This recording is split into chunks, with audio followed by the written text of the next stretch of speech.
Agora que a gente criou essa parte da conexão com o banco de dados, o que a gente vai ter que fazer? A gente vai ter que criar uma tabela. Vamos criar uma tabela de teste lá para vocês entenderem como que funciona, tá?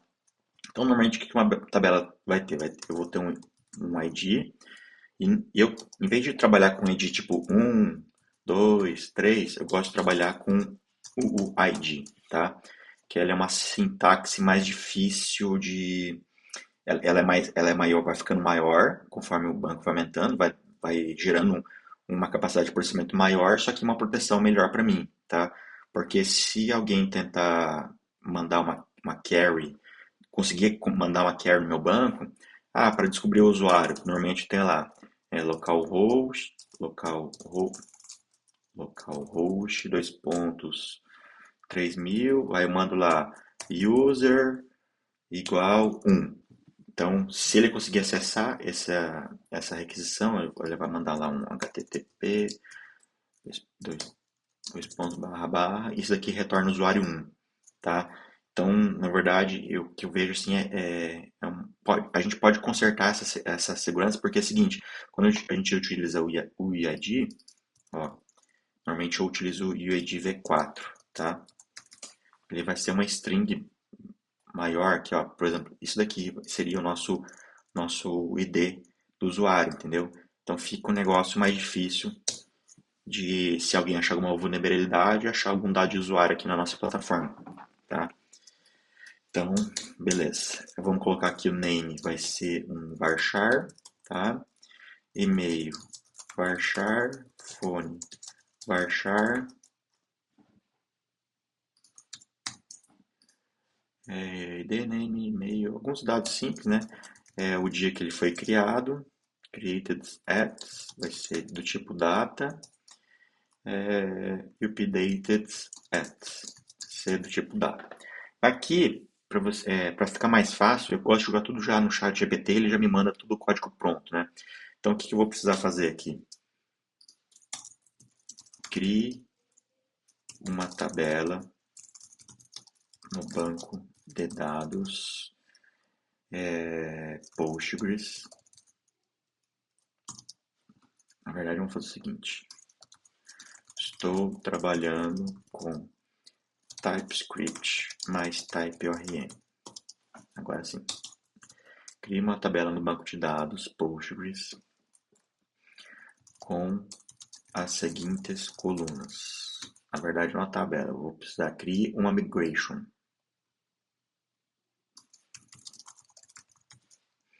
com as seguintes colunas, tá? Aí, por exemplo, no Postgres, você tem que criar um mecanismo para ele já criar esses UID de forma automática. Então, eu tenho que falar aqui, antes da tabela, eu preciso criar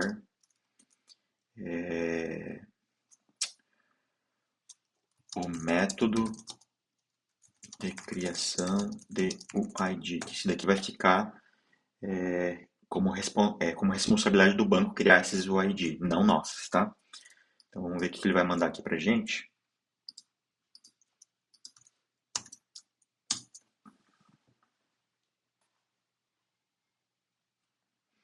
Ó, beleza, criação da função de geração, tá.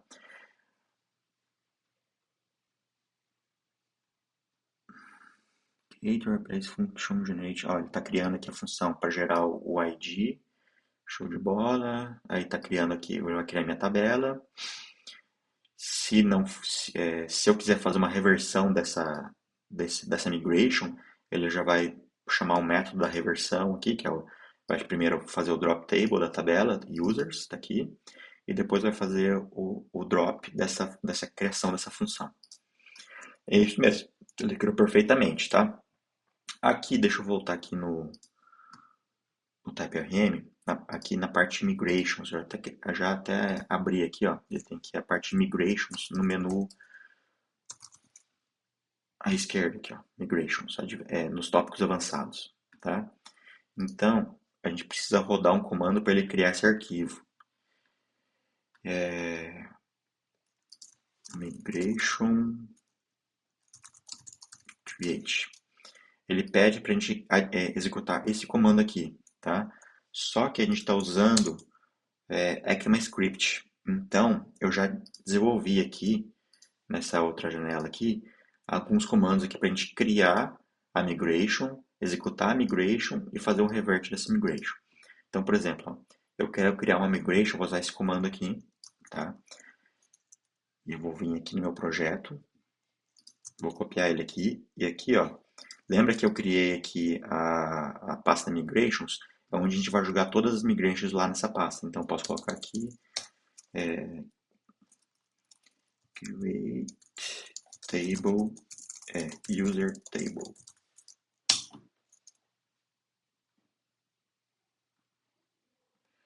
Faltou instalar esse módulo aqui, npm install,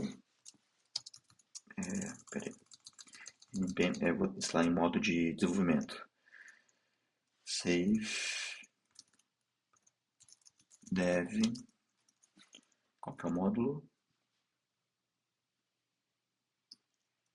Esse módulo aqui. Deixa eu ver se não precisa de outro módulo também.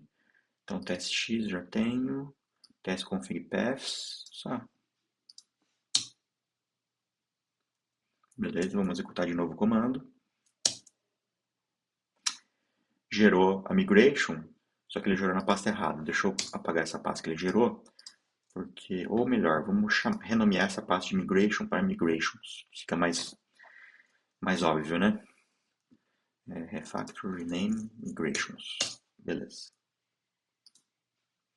Alterou aqui no meu arquivo aqui do app data source também, automaticamente. Vamos executar de novo. Ó, ele criou aqui, tá? O que a gente vai fazer? Vamos abrir o chat GPT e vamos só copiar essa parte aqui, ó. Esses dois métodos internos. Aqui. Vamos deixar comentado. Ele pede aqui para adicionar esse método table aqui do type_rm, tá? E aí a gente vai copiar esses outros dois métodos aqui dentro do public async down. Vamos salvar e ele já vai formatar o nosso código aqui, tá? Então, para rodar essa migration aqui, a gente vai fazer o seguinte. Ele vai executar esse comando aqui.